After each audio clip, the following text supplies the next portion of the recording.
Dubai, a desert emirate, being shaped to become the leisure capital of the oil-rich Gulf. We have the tallest building.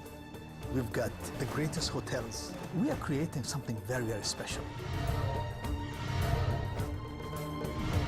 A centerpiece of this new Dubai will be a shopping mall designed to outstrip all malls, with 1,200 shops and a slogan as brash as its scale: everything you desire. Completed to a next to impossible deadline. The biggest challenge that we had to face is time. People haven't done anything as this size this quickly before. Riding on its success, a multi-million-dollar price tag, and the reputation of Dubai.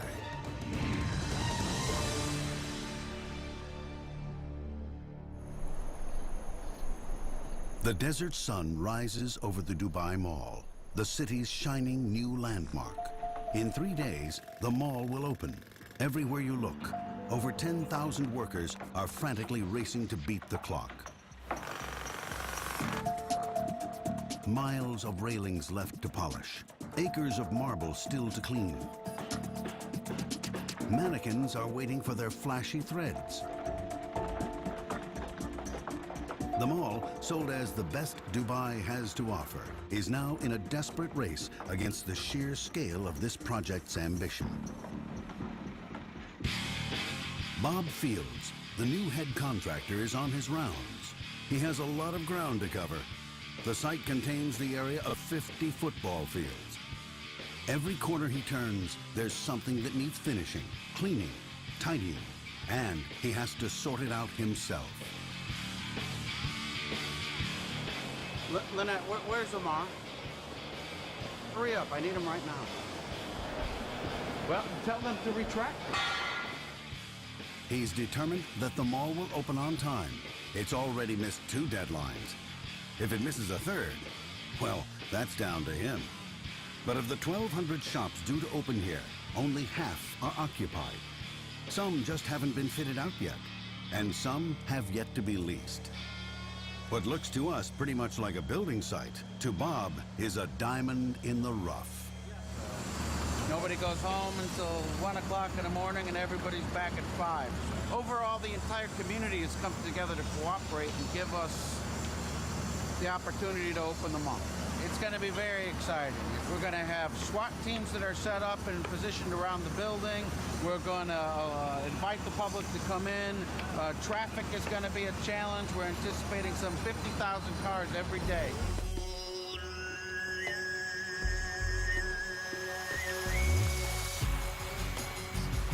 The thousands who thronged the mall when it eventually opened will never know the real story of those frantic final hours. They would have come to see a mall worthy of Dubai. Opulent spaces and shops, row upon row of them. There's a vast aquarium to wonder at, with a massive acrylic viewing panel bigger than any other in the world.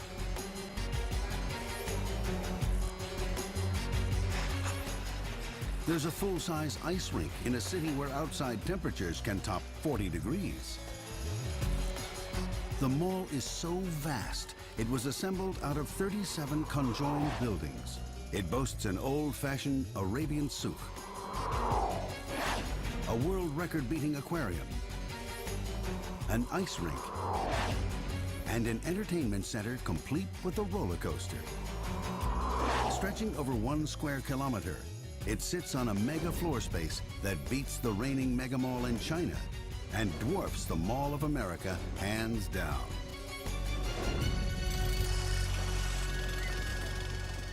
Two years back, and a formerly empty stretch of sand is being turned into this retail palace. The project is badly behind schedule. Going by best laid plans, it should have opened by now. Angeline Chan, chief architect, is on one of her regular visits to the huge spaces that she's helping to create. Future ceiling heights for the tenants. Let's go see the precast panels. It's bigger than anything she's yet done. Probably the job of her career, with some touches she's particularly proud of. I think my personal favorite spaces in the whole mall are all the atrium spaces. The atrium spaces, the 3-story high corridors, even at this stage, when you walk around the mall, and finishes aren't even in yet, but you can feel the majestic spaces that surrounds you. I'm just left in complete awe. There's no time for her to relax and enjoy the view, though. Every time she comes here, there are technical challenges to be faced. The knottiest problem, to get column-free roofs over the vast atrium in place on time. So what's the contractor promising us now? You're probably looking at about February next year for this. The biggest challenge that we had to face is time. We're given the task of building this mall in 28 months. Months behind the original schedule. It's not just the open halls that are causing problems. The whole design is throwing up challenges for the architect. The complex has been designed as 37 separate buildings. Local codes say all structures must hold up against earthquakes up to 5.5 on the Richter scale.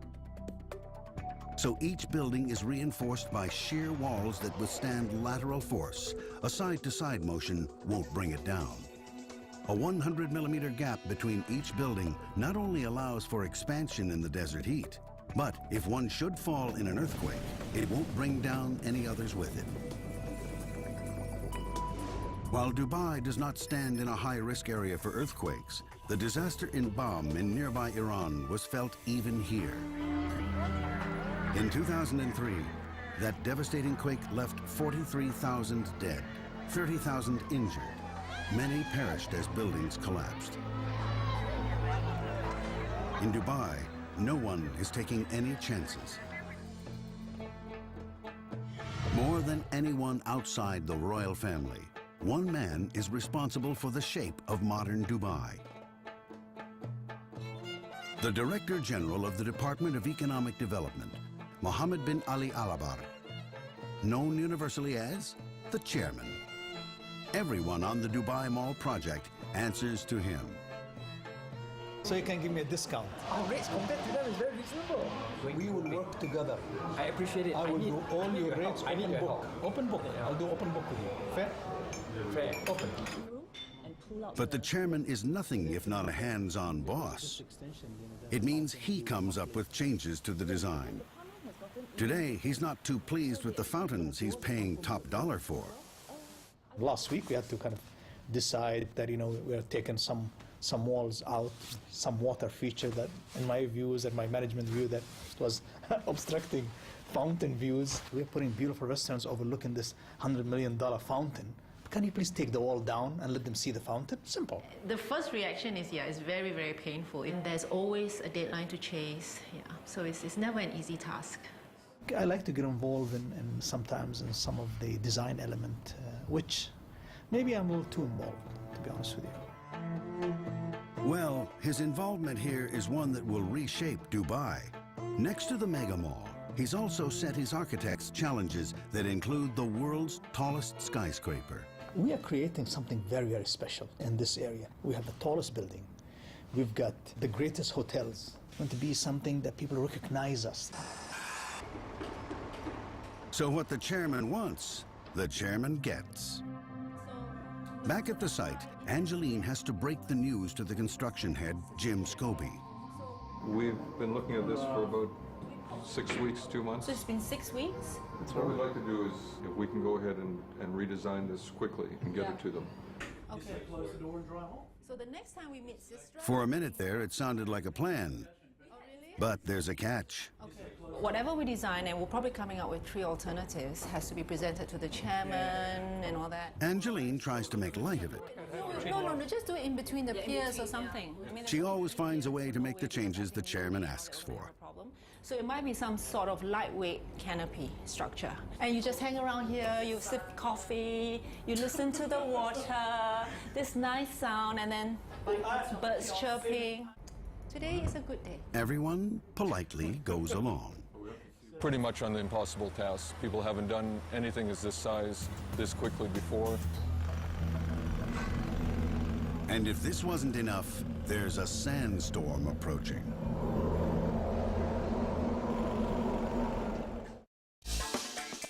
The Dubai Mall, largest in the world. It holds 95 elevators, 150 escalators, with plans to attract 30 million visitors in the first year alone to its array of glitzy shops.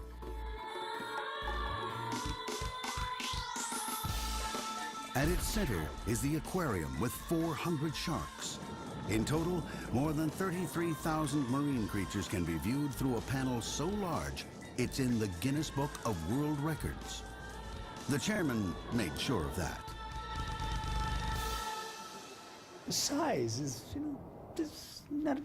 it's important, but it doesn't really shake me. But yes, I want to know how big it is, what's in there, how many species. So they say, we've got 33,000 species in this thing. We've got 400 sharks. Say, okay, now we're talking, The task of constructing this monster mall has been an epic. It's still nowhere close to opening day. Every day, the night shift of 2,500 workers heads for some well-deserved rest. The day shift of 10,000 workers picks up its tools. It's tough work in the raging heat of the unforgiving sun. Temperatures in the desert emirate can hit over 40 degrees in summer. Heat exhaustion is an ever-present danger, especially for a foreign workforce, acclimatizing to the local weather and the demanding schedule. Currently now, the work on site doesn't stop at all. It's 24/7, 24 hours a day, 7 days a week, during summer, during winter.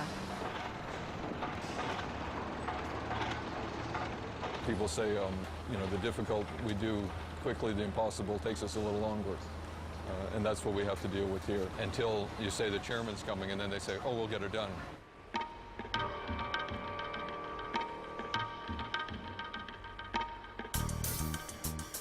The chairman, Mohammed bin Ali Alabar, is responsible for some of the shiniest new buildings in Dubai.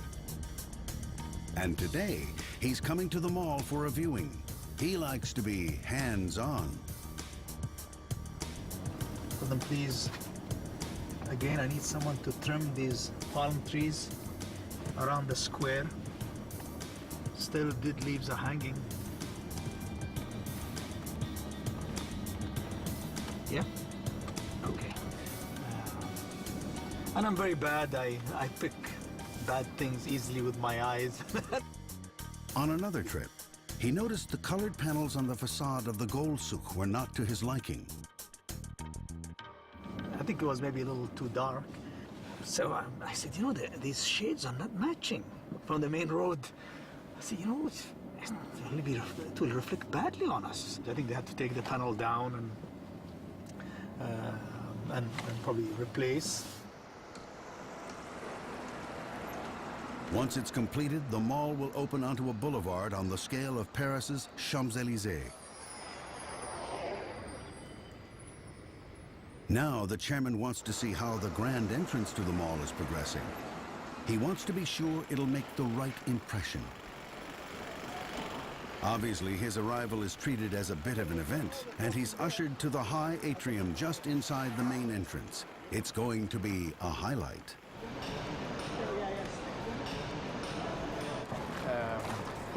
I believe then about the maintenance issues and all the rest, but when we checked and they're ceramic they're going to be very, very nice.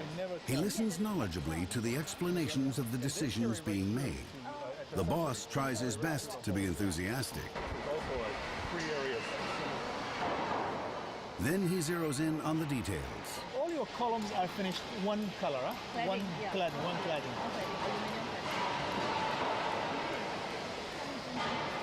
Okay.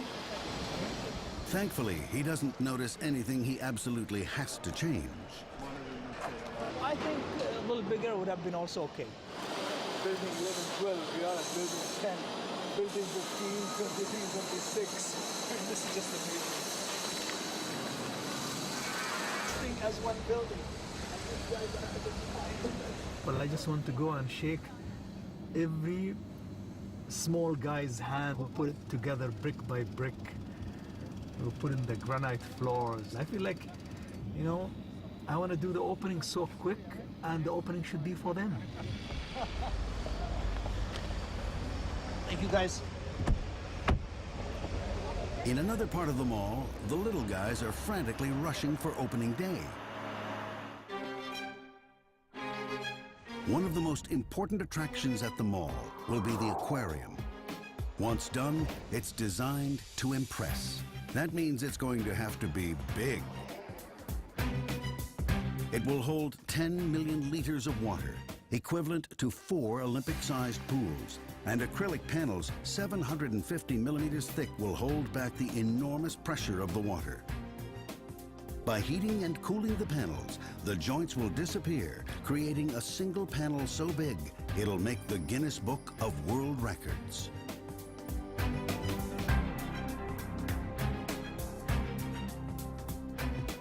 The centerpiece of the aquarium will be a transparent tunnel 48 meters long.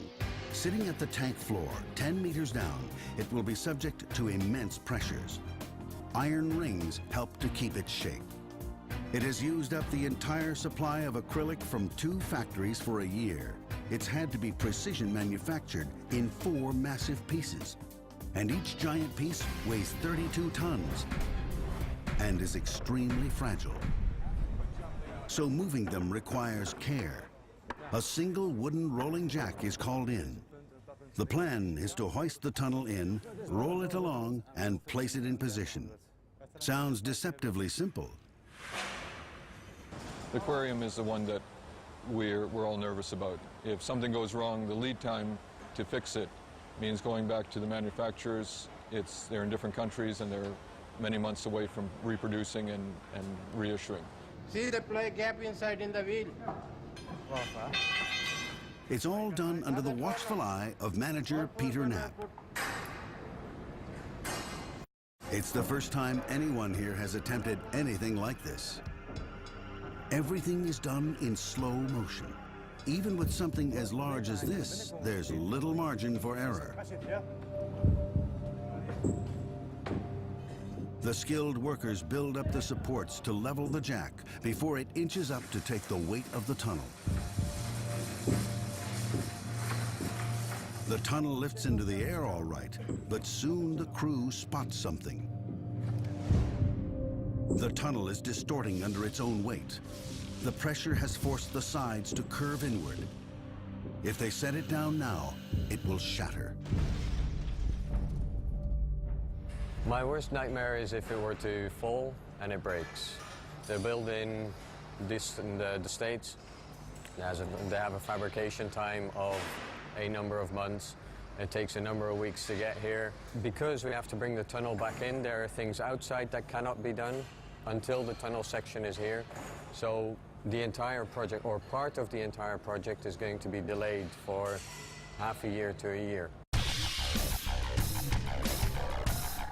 Dubai's not shy about flaunting its extravagant projects, such as the world's biggest man-made island, the Palm Development, home to many of the world's rich and famous, and some of the highest property prices. Oil money has been pumped into the famous Burj Hotel. Now the mega mall is rushing to join a Dubai being rebuilt for a day when the oil money runs out. And as always, no innovative job is without risk of delay, even if it's from a simple sandstorm, which cuts down work to the bare minimum.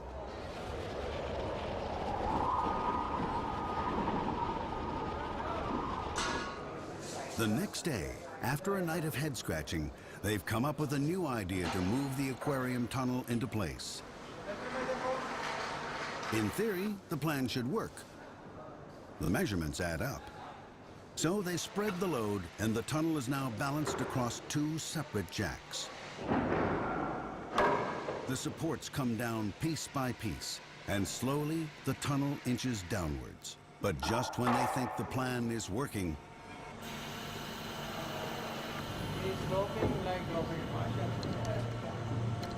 the crew notice that the jacks are out of sync, and their load is coming down at an angle.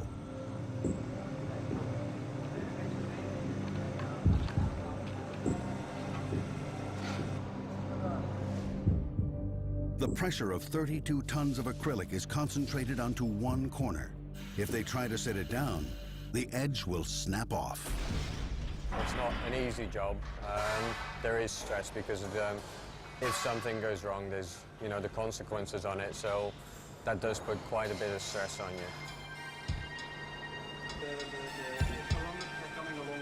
Peter keeps at work, adjusting with his control units, balancing the two jacks carefully, keeping the tunnel straight. After 8 hours, he thinks he's got it right. No one knows for sure until the tunnel hits bottom. All that remains is to haul it into place with a rather simple lever and pulley system. Only another 3 pieces to go. When they're all in place, they will be welded together, made watertight, and covered with 10 million liters of water.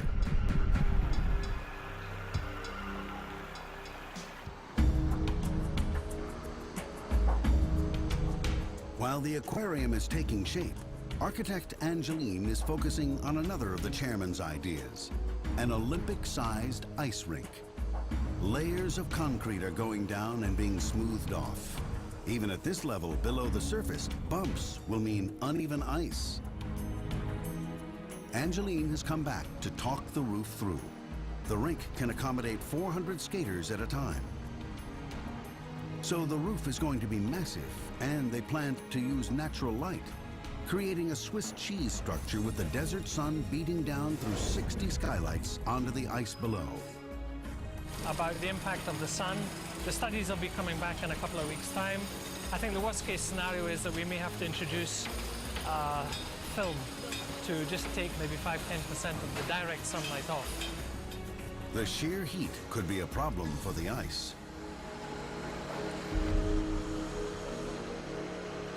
An ice rink is rather like an ordinary fridge. Pipes are laid through the concrete.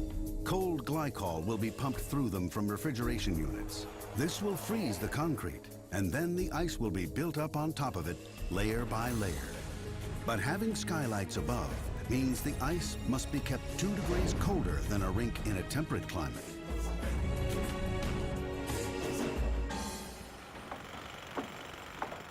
Everything on this site is geared to breaking records. You need cranes to shift all this big stuff around. In fact, there's been so much construction in Dubai that it's said that up to 1/4 of all the world's stock of cranes can be found here. The biggest at the site is the Demag 2800. There are just 50 of these 600-ton monsters in the world, and they're only called in for jobs that no other crane can take on. Somebody hurry, they want to need job hurry, but the machine cannot move like this. Patient we need first this heavy crane. George and his Demag have been called in today to start lifting the pieces for the roof of the entertainment complex. Each load has to be lifted one by one.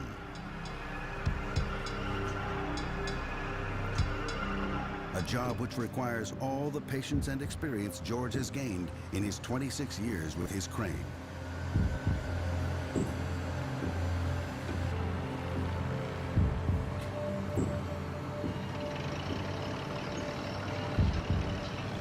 Some people are angry, some people shouting. That time we want to keep silent like that.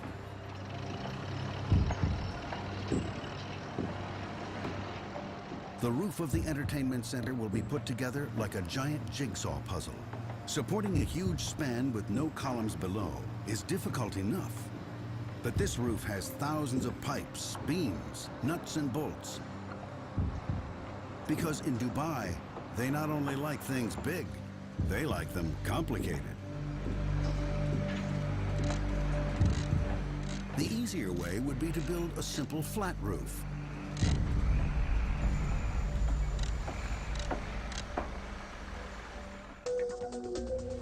But this will have an undulating design,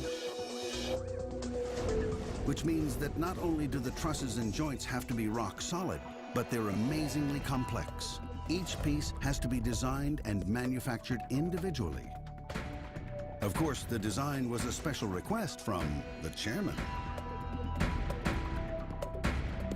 I think you should have a little bit of taste, so now we want to do something better. We want to do something creative. And the entertainment roof is just one of 69 roofs that will come down over the mall. It was one of the most complex roof structures that we've ever done, with the many skylights that we've designed, each different from the other. We were setting ourselves this huge task. One factory in Dubai has upped the number of machines, ramped up its manpower, and has been working round the clock for the last 4 months to get the roof parts made. Once the intricate computer designs arrive, the work begins. It requires a surprisingly fine touch. The hand of the operator guides the computer designs. Every hole, every cut, every weld has to be millimeter exact. Any mistake, and the pieces won't connect on site, and the roof can't go up.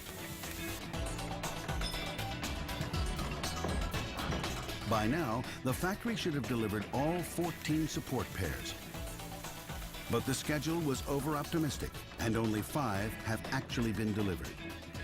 Extra jigs have been fitted to speed up the work, though no one knows how soon all the trusses will be ready.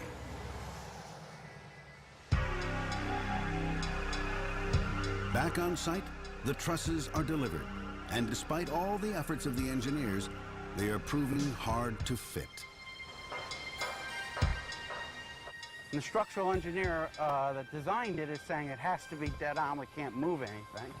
And the construction engineer is shrugging his shoulders at me saying, I can't build it. Many months after Dubai promised the world its largest mall, the roof has yet to come down.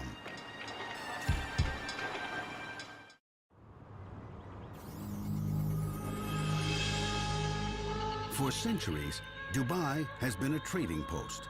The Arabs have long been seafarers, and Dubai was a prime stopping-off port on the route from India. Wander the streets, and you find many traditional shops and markets, the souks of Arabia. One of the most famous of these is the gold souk, where locals and foreigners alike go to buy, what else? Gold. Browse the stalls here, and you might even find a bargain.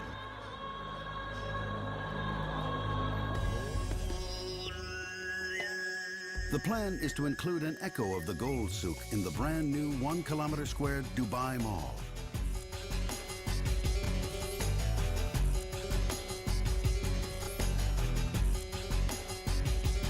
The souk is intended to be a jewel in the mall's crown, and no expenses have been spared to give it a touch of Dubai, right down to the temptations on display.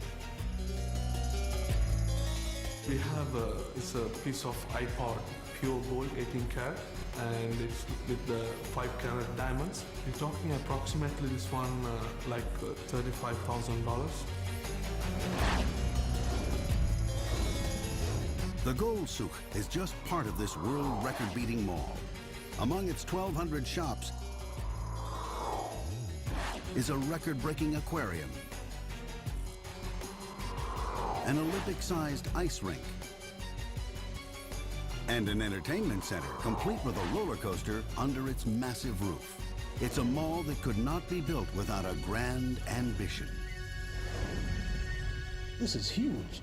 We will be having almost 30 million people coming in annually to this mall. So my challenge was still and then is that how can I bring people with maximum comfort and let them go home with maximum comfort, which is a challenge personally for me. For people to come to this mega mall and make it worth building in the first place, it's going to have to be a pretty special experience. So the chairman was very careful in his choice of architects. Angeline Chan heads a team of architects on this project. They started with just 6, but now... At its peak, we had about 90 architects on site. The job they had, to make the mall function at a human level. Not easy, and this job was left in the hands of one of her team members, T, an expert in getting people around large buildings without getting lost. Dubai Mall is basically like, a huge quadrant, you know, so that's the circulation area that you move around. The loop keeps shoppers moving through the mall. With no side alleys and narrow passageways, people won't get lost and can spend their time spending money.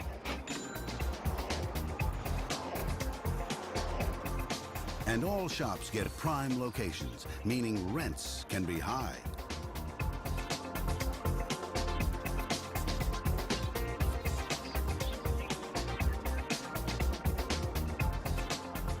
For the less intrepid shopper, the architects also designed a shortcut through the loop. This leads past the aquarium, a landmark to help shoppers keep their bearings. The architects also resorted to a tried and tested trick.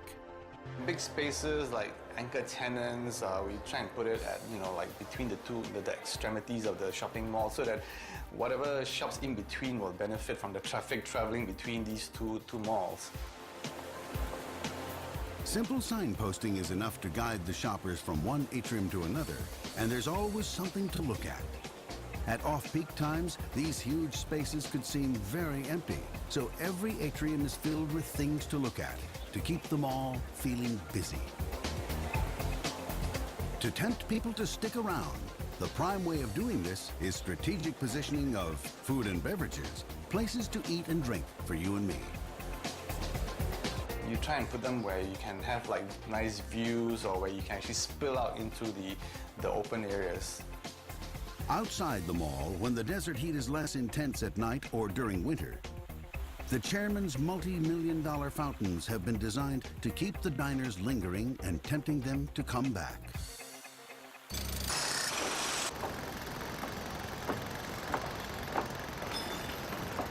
During construction, the team of architects set its shoulder to the wheel, but even they couldn't keep the project from missing its deadline.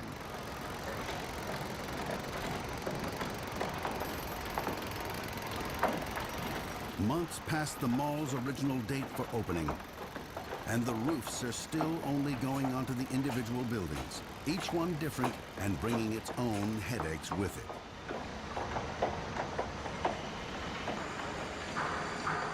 The aquarium's viewing panels have been boarded up and sealed. Inside, chemical bonding with regulated heating and then cooling of the acrylic causes the joints to fade away.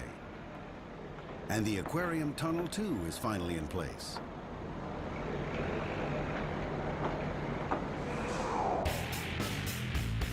In the meantime, the lead contractor has changed. Bob Fields is now in charge, bright-eyed and bushy-tailed. Hey, Hank, can you send somebody over to tenant space GF 110 and have the graffiti removed from the wall? The structural steel's just been completed, so we're going to be cladding it and putting glass in it. But Bob is just getting to know how the chairman is running the project. We did have a chairman's meeting just a few days ago. I mean, we're still very much committed to June 30th. They also communicate to us clearly that we cannot miss. We cannot miss the date. So I want to make sure that we get it done. And I mean, I'm not going to get it done. All these guys are going to get it done. But I just want to make sure that they're all challenging themselves accordingly. But soon enough, he misses this deadline, too. He's encountering problems. The trusses for the roof of the entertainment area have still been arriving late and imperfect. Now, these things are actually assembled in the shop, fully built, and then taken apart and brought out here.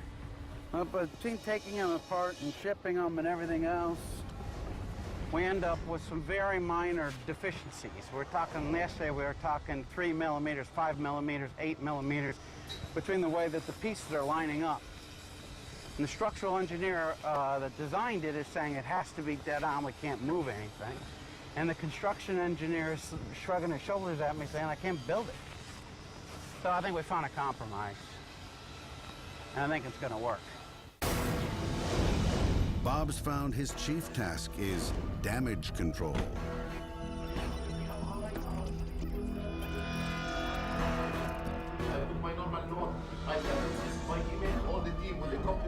If a guy has an issue, he needs to come because that's where the rubber hits the road. And that can mean banging heads together. You guys are all grown-up professionals. You know exactly what we're talking about here. All this little conversation is for the third time. Through threats and persuasion, the mall slowly gets completed. Bob's team has come up with ingenious ways to meet the deadline. They have set up a workshop within the site to make the fiberglass facade that'll cover the mall. So supplies are always at hand.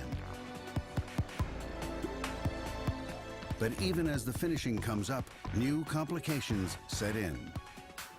Everybody has to be very careful while moving in there. We don't need any damage to this, because once you damage it, means that we're gonna rip down. You hear this? You hear what he's just saying? A lot of times guys will come, a guy will come into a meeting and he'll represent that everything's a problem. All the floors can't go in. All the ceilings can't go in. By the time you settle him down and nail him down, you find out there's 2 or 3 issues. The goal that I set for finishing in June is absolutely obtainable, and we will obtain it. And an optimist is, the difference between an optimist and a pacifist, or somebody that's negative, is going to be whether they understand what the work is. So after months and months of war rooms, the facade goes up, the roofs come down, the mall slowly gets ready. There's 170 escalators in the building. For the 30 million expected to descend on its stores in the first year alone, acres of marble and glass begin to dress the bare concrete. The souk is given its expensive finishing touches.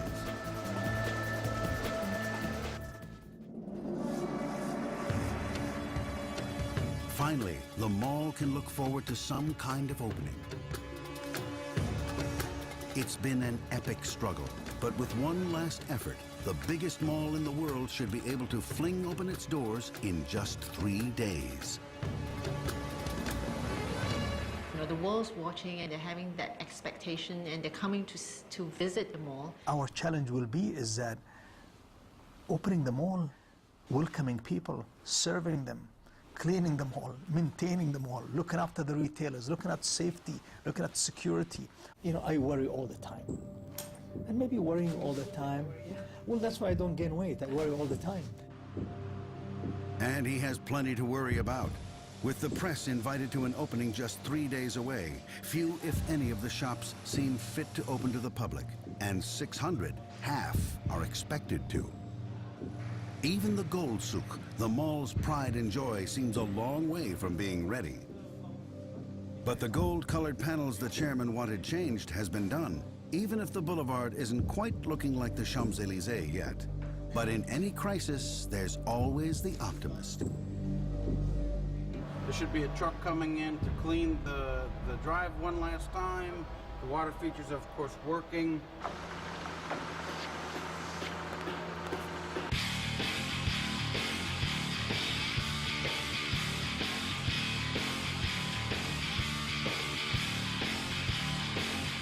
And so, with 72 hours to go to the grand unveiling, Bob makes his final tour, observing, ordering the final touch-ups. Lynette, where's Lamar? Hurry up, I need him right now. Well, tell them to retract. At the ice rink, the Swiss cheese skylights have come in. But the final layer of ice is still being slowly, painstakingly frozen.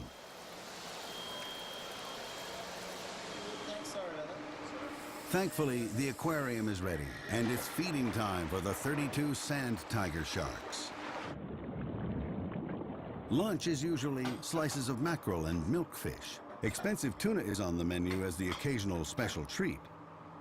The sharks only consume about 15 kilograms of food daily, a tenth of all the food the kitchen prepares every day. Unless they get regular meals, the sharks could wreak havoc in their enclosed environment. We have the largest stock of sharks anywhere in the world. In the sea, they would take every opportunity to feed that would pass them by. With a routine like feeding at the same time each day, having a food type that's specific to them, and also definitely our behaviours can condition the sharks to realise that food will come every single day.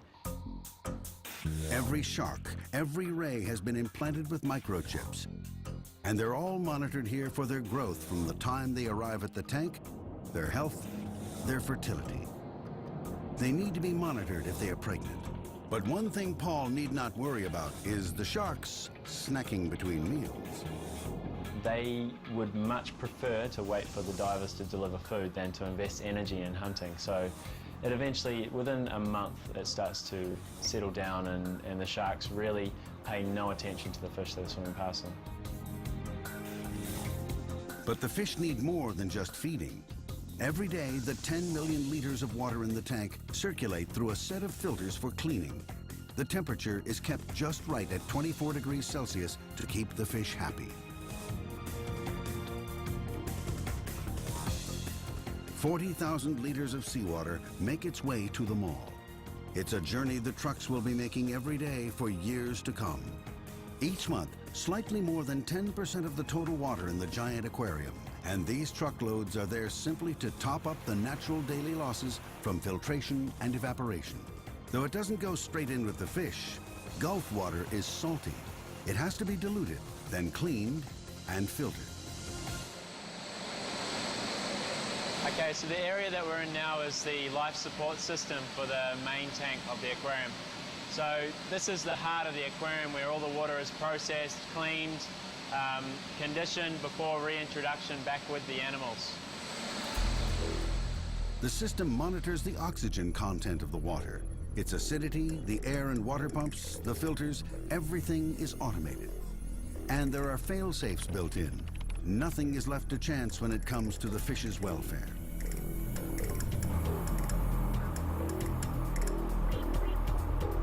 So if, let's say, a pump was to fail down in the basement, and that pump was responsible for sending new seawater to the aquarium to top it up when we lose seawater through our foam fractionators. Now, if that pump fails, then it will send me a SMS alert in case I'm outside my office, and it'll also send an alert to this office. With everything running smoothly, the aquarium looks set to be the highlight of the mall opening. When you go and you look at it, it really touches my heart. And then straight away I say, oh my God, how can I see the kids? I want to see the kids running around this thing. And against the odds, the ice rink has come together. The ice has formed, so much so they can even get the Zamboni out and smoothing off the surface, ready for the first skaters.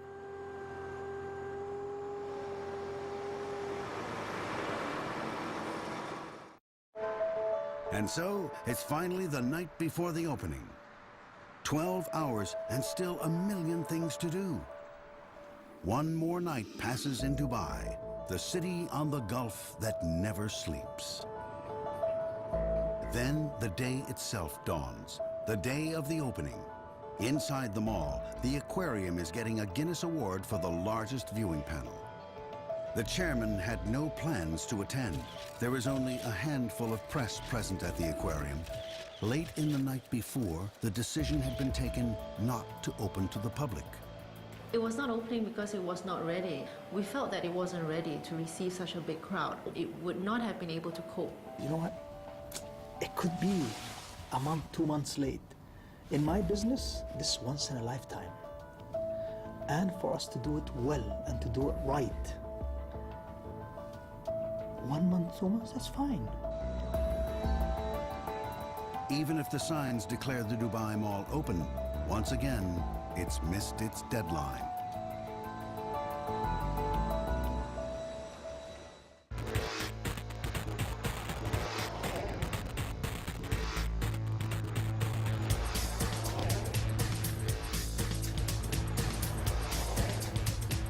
Six months after the abortive opening of the Dubai Mall, the biggest in the world, and a steady flow of traffic shows that it has officially opened to the public. Thousands every day.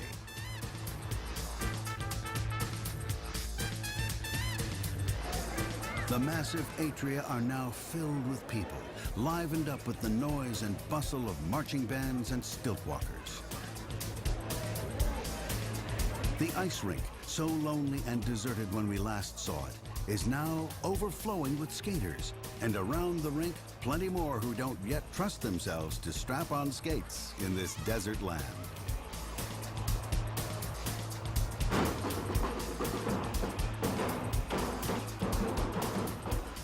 Most importantly, the shops that have opened seem to be doing brisk trade, just as planned. Women in this region are different than the Western world. They don't go to baseball games, they don't go to tennis games, they don't participate in sport like water river rafting or mountain climbing. So shopping is a very serious issue in this society.